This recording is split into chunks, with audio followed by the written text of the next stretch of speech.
you're feeling under pressure, you've been inspected about losing your livelihood. How common is that for that outcome? It can happen. You're more likely to have your registration suspended until you can prove otherwise, basically. There's nothing worse than turning up to an inspection and saying, "You've got an analyzer," and they go, "Yep." And you say, "Is it calibrated?" "No." So you say, "Well, how have you been doing gas work then?" "Oh, I'm really sorry, I'll get it done tomorrow." That, although it's a minor thing, a lot of places now do like the 1 hour turnaround, so there's no real excuse. Like, what's the best way to prepare for like the virtual ones? The virtual ones, it's quite difficult. Now, I say to people, as long as you've got This is the Gas Engineer Podcast. I'm your host, Tulloch Priest, and today I'm joined by Terry Sawyer. From inspecting installations across London to guiding engineers through inspections, Terry is a highly experienced gas engineer with over 15 years on the tools and a former gas safe inspector. Welcome to the show, Terry. Thank you for having me. Gas safe inspections have long been a nerve-wracking part of the trade, and many engineers still aren't sure what to expect or how to prepare. In today's episode, we'll be covering everything you could possibly need to know by a step-by-step guide for inspections, including the virtual ones. I didn't actually know you could have virtual inspections. Are they new? I say new. They've been around for a few years. Obviously, after COVID and things like that, obviously a lot of face-to-face stuff wasn't being done. So obviously a lot of things went virtual, and the virtual inspections, they became a thing. So they've been around for a few years now, and not much different to a difference. There's three types of inspections. One of them being your face-to-face with your inspector at a job when it's just a one-on-one. Another one is basically you can be invited to. It's normally like a hotel or conference type center where you could have maybe 100 engineers in one room, and that's a different type of inspection. So the virtual one is like the hotel type version where you're all in one room, but you can sit at home, comfort your own home, and you basically do your virtual one, which is again in with other people doing their virtual one at the same time. So you're just doing it from home instead. How does it actually work? Because I had the kind of a vision that you'd be holding your camera up and working around, or so it's not an inspection in the sense of when we do our one-on-one, our face-to-face inspections at a property. It's focused on knowledge of unsafe situations and regulation changes, things like that, things that you might not know unless you kept up to date with your technical bulletins, basically. So it's open book. You can have your unsafe situations, you can have your technical bulletins, everything to read, but you're basically just answering questions, scenario based. You read through the scenario and then you answer the question. It's really quite basic, but I always find you don't have that individual, the personal experience of being able to go through your answers that you get wrong. Most people I speak to are not big fans of the virtual inspection. If you're not particularly good on computers or not very computer literate, then it's not. It's not an ideal way to do your inspection. because it kind of sounds almost like almost just an extra exam. It's pretty much what it's like. It is pretty much what it's like, and it's aimed at engineers that have been inspected before. So it's aimed at any engineer that's had a face-to-face inspection. So generally low risk, engineers that don't really crop up too much to gas safe. So it's aimed at them. But I know people that have done them, and I never sat in on one. There's normally an inspector, or someone from gas safe, basically overseeing the whole thing, so they can watch you whilst you're doing your test. But I used to do a lot of inspections because the engineer had failed the virtual one. They get given a second chance, and if you fail that one, it triggers an inspection, a face-to-face. So I often see a lot of people who had either missed one of their virtual ones, so they didn't get the email, they couldn't log on, or something like that, technical issues, and then they've done their second one and they failed it, then it would trigger a face-to-face. And you'd see them, and they were absolutely brilliant, absolutely fine. They just, for whatever reason, didn't like the virtual one, Hi, producer Alex here, wondering if you knew that you aren't subscribed to the channel. Well, specifically, 93% of you are not subscribed. And we really appreciate you tuning in right now, but you're missing out on even more interesting content. You're already this far into the episode, so why not subscribe to the Gas Engineer Software YouTube channel? Because showing your support genuinely makes a difference. It's free, takes a second to click, and helps us continue to make the content that you want to listen to. Speaking of, let's get back to it. So that people do pass the virtual one. They do pass it. There's no issues with it. My dad actually passed. He did the virtual one, and he actually passed it fine. But he said it isn't his favourite type of inspection. And you kind of alluded to it earlier that you kind of miss out on that, that training opportunity. Yeah, a little bit of that, and being able to answer some questions. So when I did a few of the hotel inspections with groups, different groups in the morning, and another group in the afternoon. I did a few of them, which I really enjoyed actually, because it gave you an opportunity once you'd marked someone's paper. If they got a certain amount wrong, near they done all right, but they just needed, you'd often take them outside and have a little one-to-one chat with them about why they answered what they did. And that I quite liked, because you could then explain why their answer, or why they answered it. It was wrong in terms of what GasSafe wanted to see. That's what the unsafe situations state. That is the answer. But you could often see why they answered what they did, because common sense would say that should be the answer. But GasSafe say, no, well, that is the actual answer. So it was often good. You could have a chat with people. Some argued with you. Some went, no, I don't think that's the case. Fair enough. Everyone's open to their, interpretation of the regs, and it was often when they thought something should have been classified as immediately dangerous, but it was only an at risk. They're normally the ones where they're saying, no, I wouldn't leave that on. That's dangerous.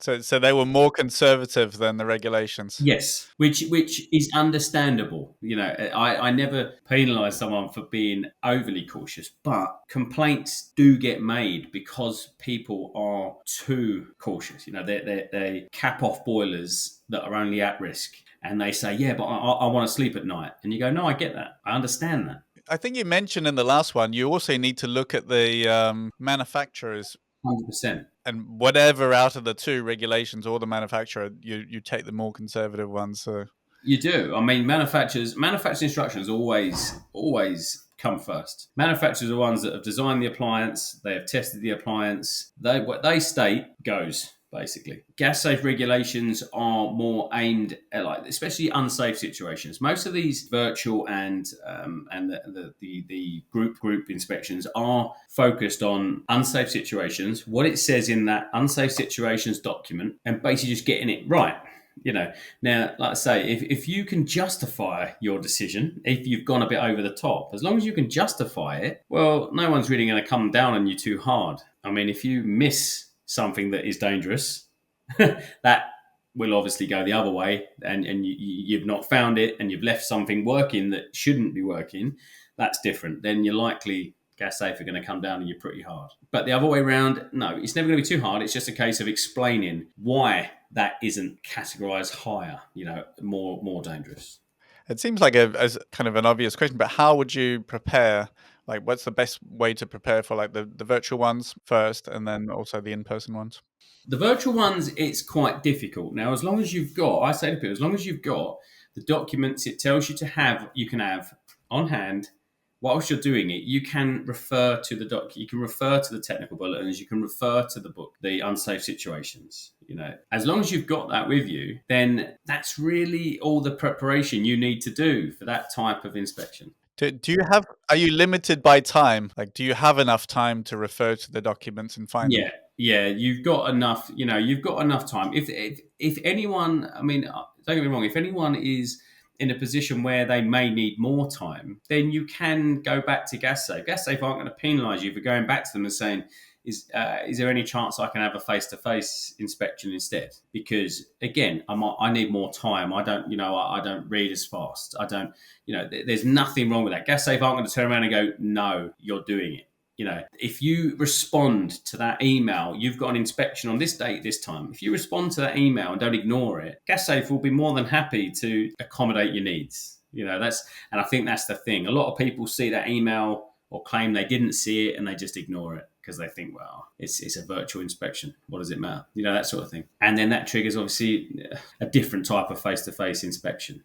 Yeah, one that's a different style. Yes. And for the in-person ones, what do you need to kind of do to prepare for those ones? Again, the inspector will call you normally a couple of weeks prior to your inspection, just to basically introduce themselves, and that you have an opportunity then to make sure any questions you've got, you can ask that inspector. Now, most of the time, it tells you on your email when you get your inspection, email come through. It will tell you, we want to see this, this, and this. For the update bulletins from GasSafe, how many do you need to actually take to the inspections or have ready for the virtual inspections? You don't really need to know many. All I normally say to people is there's technical bulletins on, so some people keep the technical bulletin for the smart meters, how to read a different smart. They keep that, they actually print it out and keep it on them, because they know when they come to each meter they can then just open it up and have a look, and it tells them how to do it. Things like that, I would say, look, that's just sort of something that you might need to refer to, quite often. So, but generally, technical bulletins are there just to be read. It's a technical bulletin to update you of a change in a policy, of a regulation, that sort of thing. But there are only a couple that you really need to know, that you might need to refer to more regular. And which ones would you need for the exam? For what? For the virtual exam. Okay, so the virtual exam, they will tell you what technical bulletins you will need based on the scenarios that you've got. So based on the questions. Okay, so they give you pretty much the answers. Yeah. You've got all the answers anyway. You've got all the answers pretty much anyway. It's like open book. There's nothing there. It's nothing that you need to know but from memory. It's basically, you come across this situation. How do you categorize it? Yeah. And you've just got to get the right answer, basically, not the answer that you think is the right answer. Okay, that's why a lot of people fail, because there isn't the opportunity to explain yourself. Okay, so you just tick the box, Yes. and then it needs to be the right one. Not that there's no caption, there's no, there's no explanation of your answer, why you've answered that. Because 9 times out of 10, you'd sort of say to them, "Look, I understand your answer, but unfortunately, that's not what the unsafe situation says in that instance." Which is always it's a shame sometimes, because a lot of people, they're not bad engineers. It's just it's your common sense approach taking over. But what's your kind of feeling about the virtual inspections? I kind of understand it from, you need to test more people and we don't have enough resources to go Yeah, around everyone.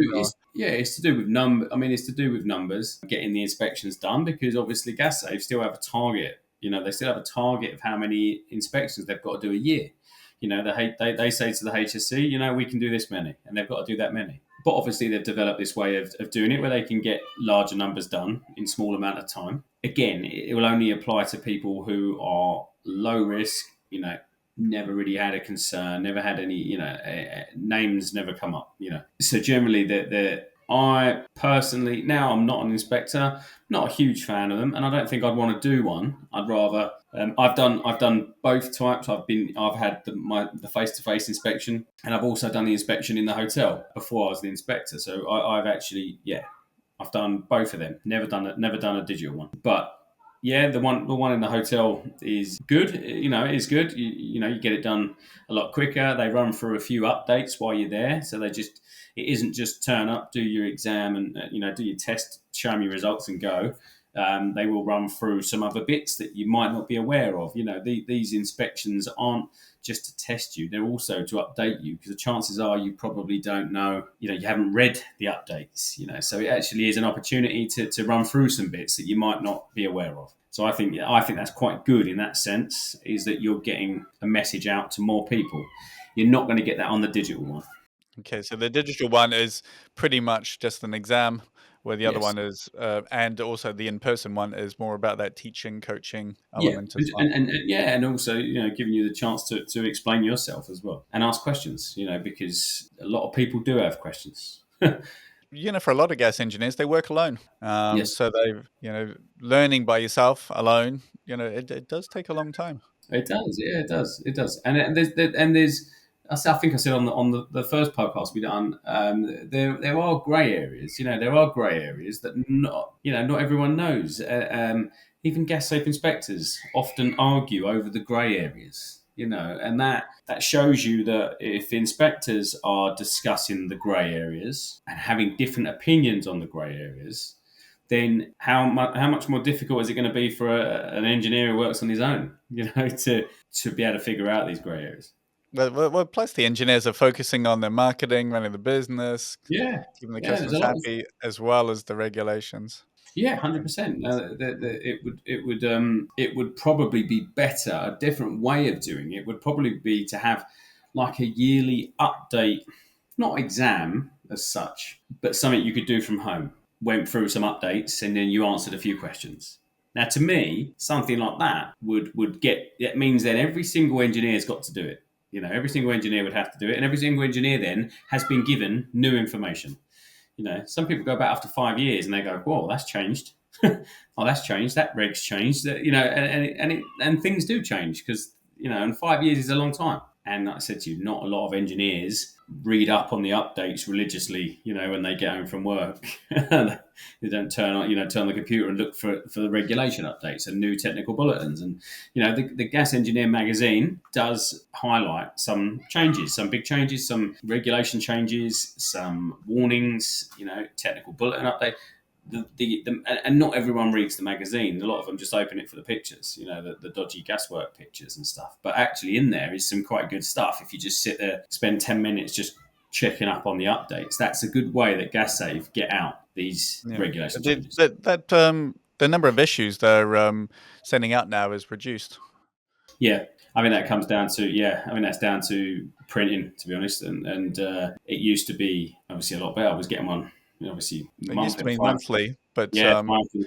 But so that's the only thing. But I think that is a good way. If people read it, it's a good way to get out updates. But again, not enough engineers check updates and technical bulletins, and it can be a bit of a boring read sometimes. But there are, like I say, there are more important ones. That you might come across, and the fact that people don't even realise they've got them.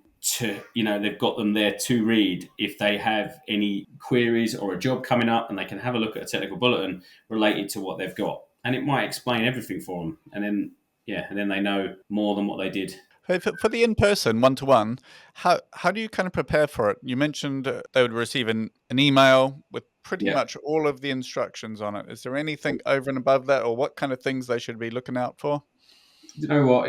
I often say, as long as you've got everything they've asked for, so you've got your label kits, you've got all your labels, your important ones, the things that you might need day to day, job to job. You've got all your tools, analyzer, calibrated. There's nothing worse than turning up to an inspection and saying, "You've got an analyzer?" And they go, "Yep." And you say, "Is it calibrated?" They say, "No." And then they can't use it because it's not been calibrated. So you say, "Well, how have you been doing gas work then?" "Oh, I'm really sorry, I'll get it done tomorrow." That, although it's a minor thing, if you turn up and the inspector go, "Yeah, I knew this was coming up, so I popped down and got it calibrated." Yeah, a lot of places now do like the 1 hour turnaround, so there's no real excuse. If you haven't got an analyzer for whatever reason, you can't afford one yet because you're new. It does happen. You can say to the inspector, "Look, I haven't got one yet." And if you don't know anyone, if you can borrow one, great. If you don't know anyone, the inspector does have one. Yeah, the inspector does have one that they carry around with them for their own use, which if, to do an inspection, you can use the inspector's analyzer. You can ask them and say to them, "Look, I just can't afford one at the moment." Yeah, you can still do your inspection. You just know you can't do any gas work because you haven't got one. So there are things around that. But as long as you're prepared, all your tools are prepared, things that you might need, your discs, anything you might need to cap off gas supplies.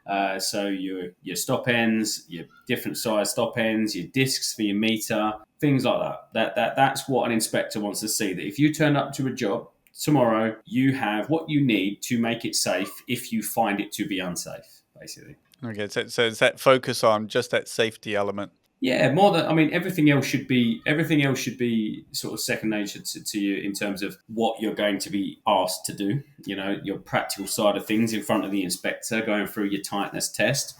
Make sure you're up to date with your tightness test. I also say wherever you're going to do your inspection, make sure you are familiar with the appliances in there, because there's nothing worse taking an inspector being taken to a property where you don't know the boiler, and the boiler actually turns out to be dangerous. And although it's a fantastic opportunity for the engineer to display that they know, yeah, that's dangerous. You've brought an inspector to someone's house where you've now got to leave them with no boiler, and they have to fill out a warning notice while you're there. So it's good in that sense. We get to see that the engineer knows how to fill out a warning notice, labels the boiler up, danger, do not use, etc. So, but I always say make yourself familiar with the appliance that you're going to. So make it easy for yourself, essentially. Yeah, why make an inspection? I'm not going to tell people have the easiest inspection, but an inspection is hard enough as it is because you've got a lot of pressure on yourself. So, and a lot of people do ring friends, neighbours, and say, "Can I do an inspection on your house? Can I do an inspection on your boiler?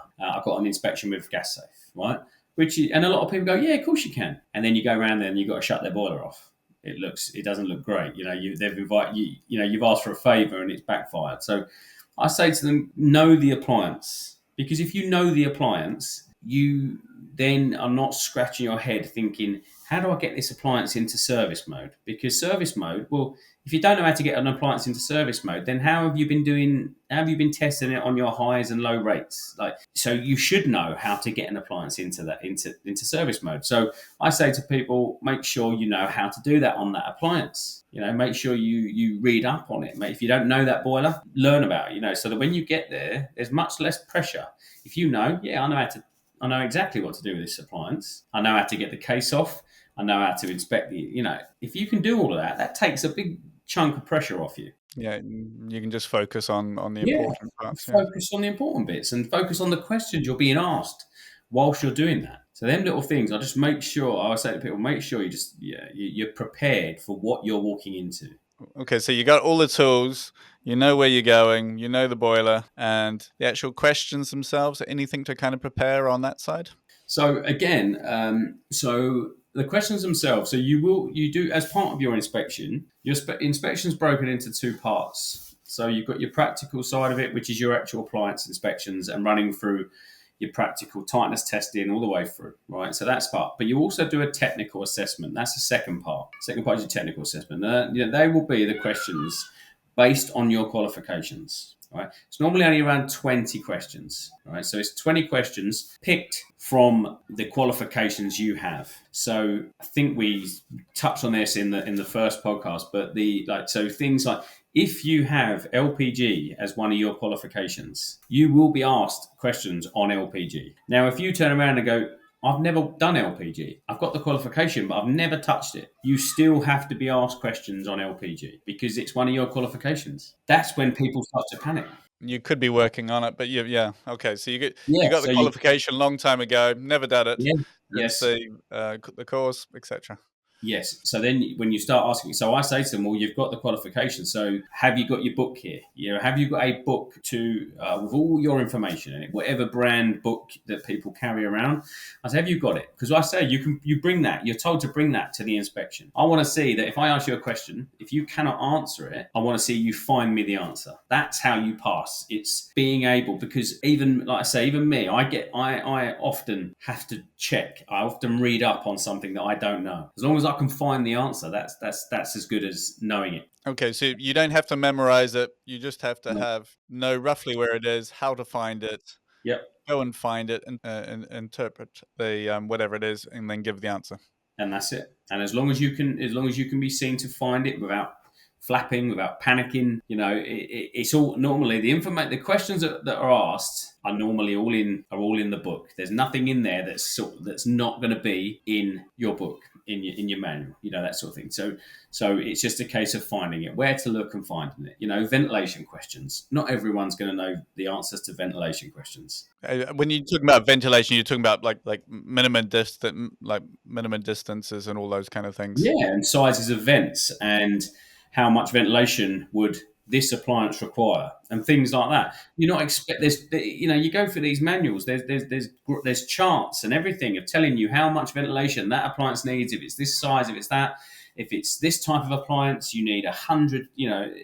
There's so many things that it could be. So I often say to people, get your book and tell me. As long as you get your book and tell me, what I used to drive me mad was guessing 20 what.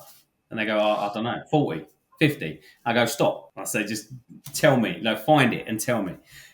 So that used to drive me mad, the panic guessing. When they do get the answer, they go, I knew that. I actually knew that, and I don't know why I didn't say it. And often these numbers are all what you remember from when you've done your initial training and your initial studying.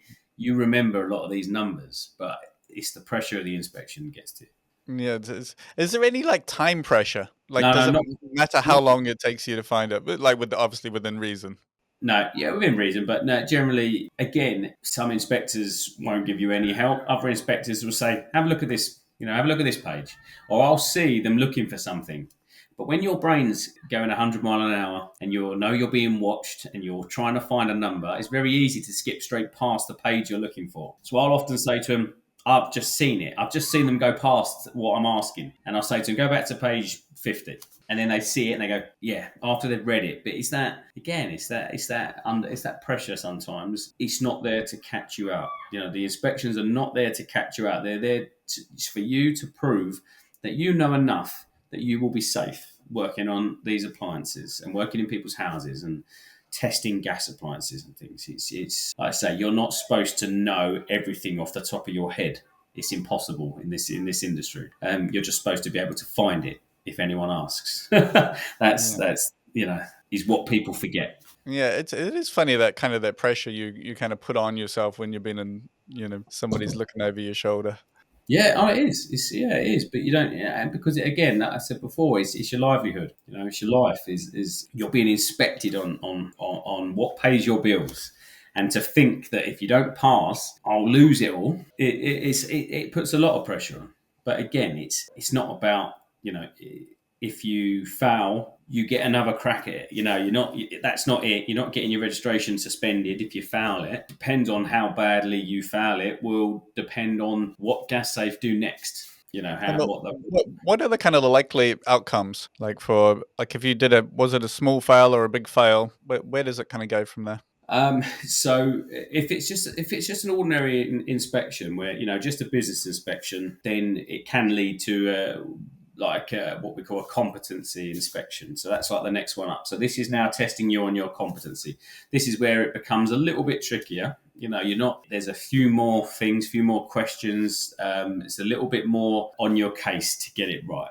So competency is that if you're a probationary, this is your first inspection. You've only been recently registered gas safe. It really depends on the likelihood. Is it's quite obvious within the first 10 minutes, 15, 20 minutes of meeting a new engineer if you are going to be signing them off at the end of that inspection or asking to see them again. Now, what would often happen is if straight away you'd say to them, look, you need a little bit more training. You don't know enough. You've not been doing long enough. And that's generally the guys that haven't had the opportunity to go out and learn more after they got qualified. So the recommendation would be them to join a company or to work with another engineer. Or even go back to the training provider and say, look, can you offer me any additional training? I just need to be a little bit more. Now I'm qualified. I just need to be a little bit. I need to have a little bit more base knowledge, before I take on the world, basically. How many, what's the likelihood of people losing their, I'm just trying to answer that question. You're feeling under pressure, you've been inspected about losing your livelihood. How common is that for that outcome to actually happen? It's not very common, to be honest. And I say this to a lot of people, it can happen. You're more likely to lose your registration if you ignore emails, ignore inspections, if you have very little regard for gas safe, things like that, you're more likely to have your registration suspended until you can prove otherwise, basically. But in terms of how bad you'd need to be an engineer, it's not a case of, right, you didn't pass, you're far from good enough. It would be a case of, right, we're going to put your registration on hold until you can prove to us that you can do better. Same as like complaints. I mean, if you did something that was dangerous, if you left an appliance that was dangerous, you would be asked to rectify it. And then that would probably trigger a competency inspection. You'd rectify something and then it'd give you then that opportunity to explain why you left something like that. But again, this is rare. This is rare. Some companies, bigger companies, have a lot more complaints because they're a bigger company, but they don't lose their registration. They don't.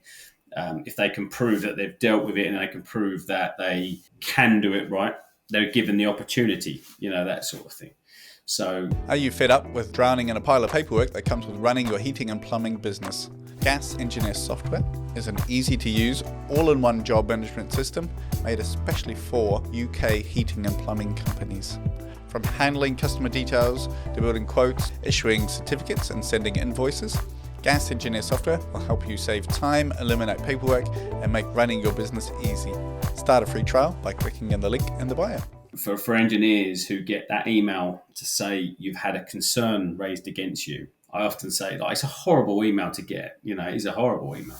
But I often say, go respond to it, speak to GasSafe, deal with it, follow their instructions. Do they want to meet you at the site?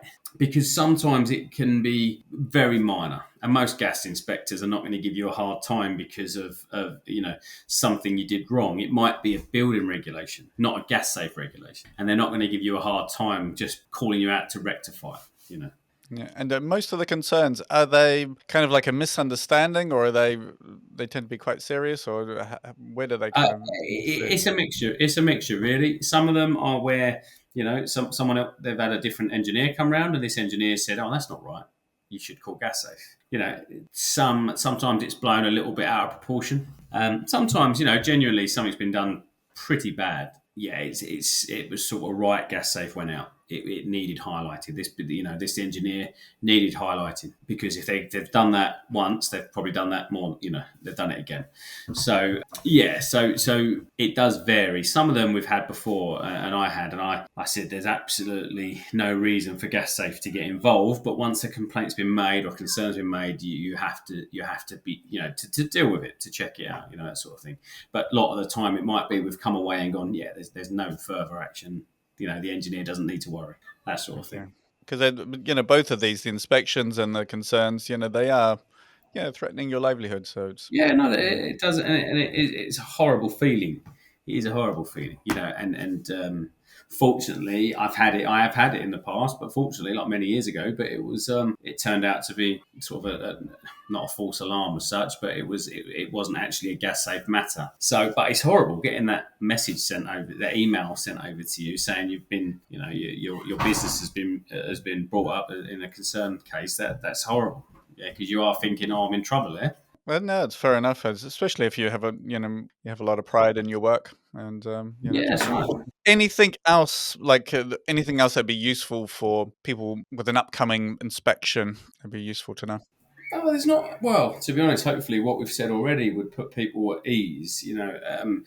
If you don't feel ready, that's another thing. If you don't feel ready, then you let's say you're not doing any gas work. You're new to it. You're not doing. Then you can speak to GasSafe and just say, look, I don't think I'm ready yet. I'm doing a bit of additional training. You can put it back. What you don't want to do is jump into an inspection where you are underprepared, because that could end up coming off worse, than if you actually spoke to GasSafe and said, look, I'm happy to voluntarily suspend my registration until I'm ready for an inspection. You can do that. I used to speak to people all the time who just said that they haven't got enough work on, or they're working doing something else for the time being because of money. So I'd often say to them, look, well, if you're happy to voluntarily suspend your registration until you're ready, and then you can ring up GasSafe and we can reboot you back in. There's nothing wrong with that. There's nothing wrong with that if you don't think, like I say. But generally, as long as you should know how to do a tightness test. Anyone who's having an inspection should know how to do a tightness test from start to finish, because that's your bread and butter. That's what you should be doing. On every job that involves, touching the gas, doing a gas safety inspection, it's good practice. It's good practice to do a tightness test and know it inside it, because you might find faults. A lot of people do. A lot of people do find faults with doing a tightness test. It might not be nothing to do with the actual tightness test itself. It might be to do with the gas meter, regulators faulty, ECVs faulty. They're sort of things that sort of do get overlooked quite often, especially when people are rushing. But if you know all of that, you know how to do the process, and then you can move on to the appliances, then generally it's all methodical. As long as you have that way of doing it, that process of how you would do them checks, in what order, you just stick to it basically, and that's all you need. That's all people need to understand, and it hasn't got to be rushed. That's another thing. It hasn't got to be rushed. There's no time limit. It's just showing that you can do it. And do it safely. Yeah, exactly. No, that sounds very good. Thank you very much for your time. Really appreciate you coming on, Right. Terry. Very good information. Thank you. Thanks for having me.